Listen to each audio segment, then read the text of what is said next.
வணக்கம். அம்மாவின் தந்தை சேனலுக்கு உங்களை அன்போடு வரவேற்கிறேன். இன்றைக்கி 8 மணி சுழற்சிட்டாங்க. கத்திரிக்காய் வதக்கல். இன்றைக்கி காலையில் கஞ்சி சுடுகஞ்சி, அதுக்கு கத்திரிக்காய் வதக்கல். ரெண்டாவது பாவக்காய் பெப்பர் வறுவல், தேங்காய் வறுவல், தேங்காய் சேர்த்து பாவக்காய் வறுவல் பண்ண போகிறேன். மிளகு ரசம் இருக்குது, நேற்று வச்ச ரசம் அது. அதோட கொத்தமல்லி கருவேப்பிலை துவையல். அவ்வளோதான். இன்றைக்கி ஒரு சிம்பிளான இதுதான். இந்த பக்கம் பார்த்திங்கன்னா சுடுகஞ்சிக்கு கத்திரிக்காய் வதக்கல். எங்கள் அம்மாவுக்கு ரொம்ப பிடித்தமானதுங்க இந்த கத்திரிக்காய் வதக்கல். கத்திரிக்காய், பச்சை மிளகாய், வெங்காயம், அவ்வளோதான். பஜ்ஜி மிளகாய் இருந்தால் பஜ்ஜி மிளகாய் சேர்த்துக்கலாம், குடமிளகா இருந்தால் குடமிளகாயும் சேர்த்து இதோட வதக்கலாம். பார்த்திங்கன்னா ஒரு பேன் வச்சுருக்கேன். பாவக்காவை சேர்த்துக்கலாம். பாவக்காவை நல்லா வெந்நீரில் சேர்த்து நல்லா வேக வைக்கணுங்க. வெந்நீரில், கொதிக்கிற வெந்நீரில் ஒரு 5 நிமிஷம் போட்டிங்கன்னா இந்த மாதிரி நல்லா வெந்து கரைச்சிடும். நல்லா வெந்நீரில் நல்லா கொதிக்க விட்டு நம்ம பாவக்காவை இறக்கி வடிகட்டி எடுத்துக்கணுங்க. அரைக்கிறதுக்கு தேங்காய், பெப்பர், இல்லை வெறும் தூளாக தேங்காய் துருவி வச்சுட்டு பெப்பர் தூள், மிளகு தூள் வீட்டில் பண்ண வச்சுக்கணும், அதையும் சேர்த்து இதோட சேர்த்து வறுக்கணும். முதல்ல பாவக்காய் நிறம் மாறி வரட்டும். இந்த பக்கம் பார்த்திங்கன்னா கஞ்சி கத்திரிக்காய் வதங்கியாச்சு. இதை எடுத்துடலாம். தோட்டத்து கத்திரிக்காய்னா சீக்கிரம் வதங்கிடும். பச்சை கத்திரிக்காய் இன்னும் நல்லா ருசியாக இருக்கும். அடுத்து கொத்தமல்லி துவையலுங்க. கொத்தமல்லி தேங்காய் போட்டு ஒரு துவையல்.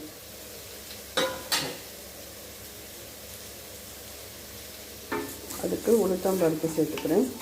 பாவக்காய் வதங்க லேட்டாகும், அது வதங்கிட்டு இருக்கட்டும். உளுத்தம்பருப்பு வறுத்துக்கு எடுத்துக்கலாம். இப்போது தேங்காய், இஞ்சி,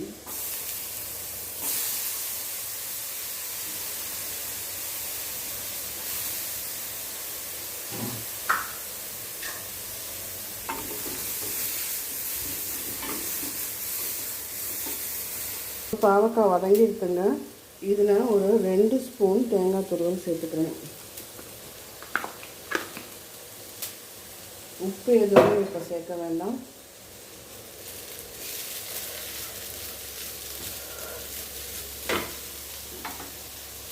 அடுத்தது உங்கள் காரத்துக்கு ஏற்ற மாதிரி மிளகாத்தூள், மிளகு தூள் சேர்த்துக்கோங்க. போதும், இந்த அளவு மிளகுத்தூள் இருந்தால் போதும். மிளகுத்தூள், தேங்காய் துருவல் சேர்த்தாச்சு. அதோடு சேர்ந்து நல்லா வதங்கி வரட்டும்.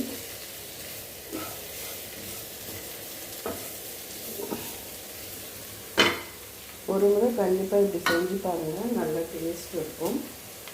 இப்போ இதில் ஒரு 2 ஸ்பூன், உப்பு எதுவும் சேர்க்க வேண்டாம், 2 ஸ்பூன் எண்ணெய் சேர்த்துக்கோங்க.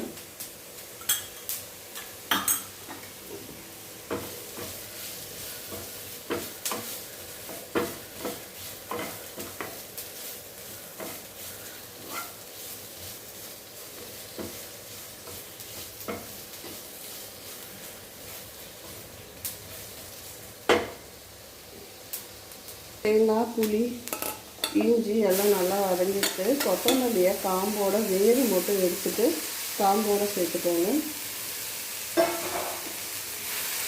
சேர்த்துட்டு லைட்டாக வதக்கினா போதும். கொத்தமல்லி ரொம்ப வதங்க வேண்டாம். அந்த சூட்லேயே அது இதுவாகிடுங்க. ஸ்டவ்வை ஆஃப் பண்ணிக்கலாம். அப்போ தான் அந்த பச்சை ஸ்மெல்லோடு நல்லாயிருக்கும். நான் அடுப்பை ஆஃப் பண்ணிட்டேன்.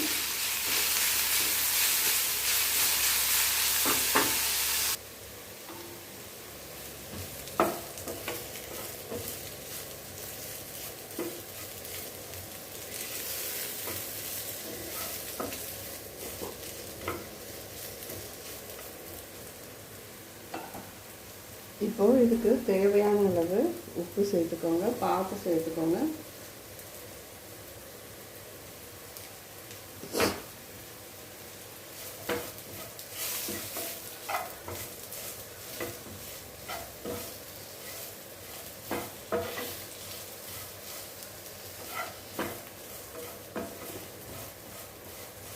இது நல்ல தயிர் சாதத்துக்கு, சாம்பார் சாதத்துக்கு ரொம்ப அருமையாக இருக்கும்.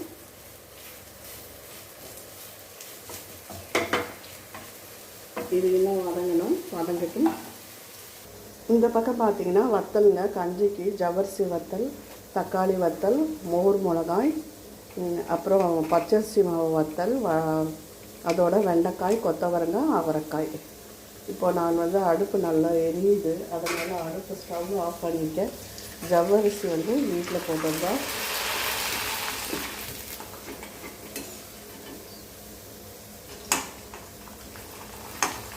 அடுப்பு ஆஃப் பண்ணிட்டேங்க. ரொம்ப தீ இருக்கக்கூடாது. தீ இருந்ததுன்னு வச்சுக்கோங்க நல்லா கரிஞ்சிடும். அதுக்கப்புறம் வேணால் நம்ம கொஞ்சம் குளிர்ந்தோன்னே நம்ம எடுத்துக்கலாம், அடுப்பை ஏற்றிக்கலாம். அது பார்த்திங்கன்னா அவரைக்காய், கொத்தவரங்காய், மோர் மிளகாய் எல்லாத்தையும் சேர்த்துக்கலாம். ஆவி இருந்ததால் தான் உங்களுக்கு கொஞ்சம் வேக வைக்க முடியும், இல்லைன்னா போட்ட நிமிஷம் கருகிடும். கத்திரிக்காய் வத்தலும் இதில் சேர்த்துருக்கு. பாருங்கள் எப்படி பொரிஞ்சு வருதுன்னு.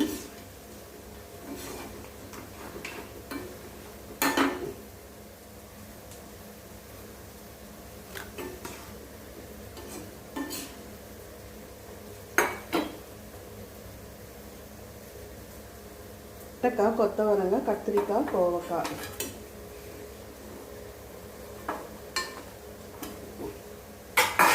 இது வந்து முன்னாடியே வறுத்தது. அதையும் கொஞ்சம்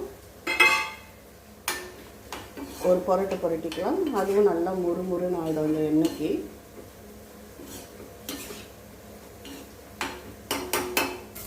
பாவக்காயின்னு ஒரு 5 நிமிஷம் வச்சுருந்துட்டு எடுத்துடலாம். எப்பவுமே ஒரு காய் சமைச்சிட்டிங்கன்னா அதை உடனே எடுத்துடாதீங்க. அந்த அவசரம் அப்படின்னா எடுத்துருங்க. இப்போ நம்ம வீட்டில் இப்போ சண்டே வீட்டில் இருந்து நம்ம சமைக்கிறோம் அப்படின்னா இந்த கடாயிலே ஆஃப் பண்ணிவிட்டு வச்சுருங்க. அந்த சூட்லேயே இன்னும் கொஞ்சம் நல்லா வறுபட்டு மொறுன்னு இருக்கும்.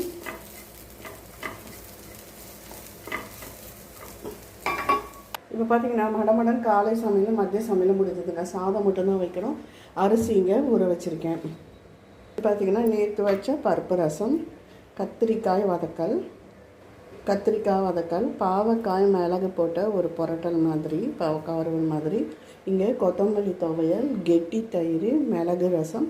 இந்த பக்கம் பார்த்திங்கன்னா வத்தல், அவரைக்காய், கொத்தவரங்காய், வெண்டைக்காய், கோவக்காய் வத்தல். அப்புறம் ஒரு ஜவ்வரிசியும் வத்தலும், தக்காளி வத்தலும் கஞ்சிக்கு ஏற்றுது. கண்டிப்பாக இந்த வீடியோ பிடிச்சிருந்தால் லைக் பண்ணுங்கள், ஷேர் பண்ணுங்கள், சப்ஸ்கிரைப் பண்ணுங்கள், கமெண்ட் பண்ணுங்கள். நன்றி, வணக்கம்.